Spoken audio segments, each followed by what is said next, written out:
7 sebab mengapa musibah datang bertubi-tubi. Yang pertama, karena banyaknya maksiat. Surah Yasin ayat 19 yang kita baca setiap hari. Kemalangan terjadi, musibah terjadi, malapetaka terjadi karena dosa keterlaluan kalian kepada Allah. Yang kedua, karena banyaknya orang berbuat zalim. Dengarkan surah Qasas ayat 59.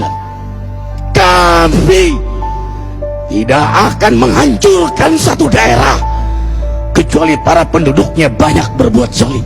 Anak durhaka pada orang tua, istri yang berani kepada suaminya, perampok, pembunuhan di mana-mana. Ini mengundang bala bencana. Yang ketiga, mengundang bala bencana karena kelakuan tangan-tangan manusia. Rum 41. Telah tampak kerusakan di daratan dan lautan karena tangan-tangan jahil manusia, agar mereka merasakan akibat perbuatan mereka. Sebagian mereka merasakan akibat perbuatan mereka, agar mereka kembali kepada Allah.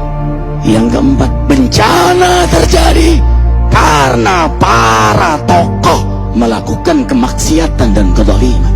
Dengarkan dengan iman, wahai penduduk Indonesia yang mulia. Bila kami ingin menghancurkan suatu negeri, kami perintahkan para tokohnya untuk taat kepada Allah, tapi mereka maksiat, tapi mereka berbuat zalim, tapi mereka khianat kepadaku dan kepada makhlukku. Bahaqqa alaihil qaul, maka haklah untuk mereka datang bala bencana seperti kaum Ad, kaum Samud, kaum Lut, kaum Nuh. Kami hancurkan sehancur-hancurnya.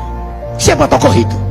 Para pemimpin kita yang sumpah Al-Quran di kepalanya, demi Allah tidak korupsi. Lalu korupsi. Siapa lagi? Hartawan, orang-orang kaya yang dengan harta berpoya-poya, sombong, maksiat dengan kekayaannya di tengah orang yang banyak menderita. Siapa lagi? Ulama yang menjual ayat-ayat Allah dengan murah. Subhanallah. Yang kelima, mengapa bala bencana terjadi? Karena orang-orang soleh, orang-orang baik diam melihat kemaksiatan dan kemungkaran. Surah Al-Anfal ayat 25. Takutlah kalian dengan musibah yang tidak hanya menimpa orang yang maksiat, orang yang berbuat zalim, tapi juga kalian orang-orang soleh. Maka masa bodoh dengan kemaksiatan bukanlah sikap seorang mukmin.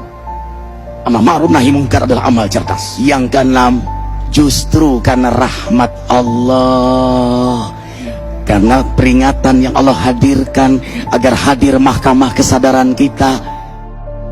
Ikhwah, dengarkan dengan iman surah Al-Baqarah ayat 155, 156, 157. Kami pasti uji kalian dengan sesuatu yang buat kalian takut lapar, takut miskin, takut kematian. Tapi kabarkan berita gembira bagi hamba Allah yang sabar dari semua ujiannya, yang mereka berkata, sesungguhnya kami milik Allah dan sungguhnya kami akan kembali kepada Allah.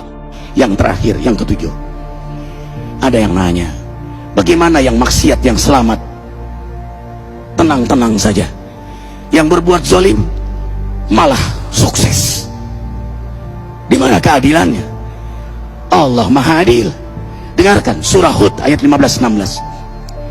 Barang siapa mencari kesenangan dunia, lalu dia menghalalkan semua cara, apa kata Allah? Kami beri, tapi di akhirat tidak mendapatkan secuil pun kenikmatan, malah nikmat di dunianya menjadi bahan bakar azab untuk dirinya. Itulah istidrat. Lalu apa sikap kita sekarang? Orang beriman menjadikan peristiwa apapun sebagai jalan untuk mendekatkan dirinya kepada Allah.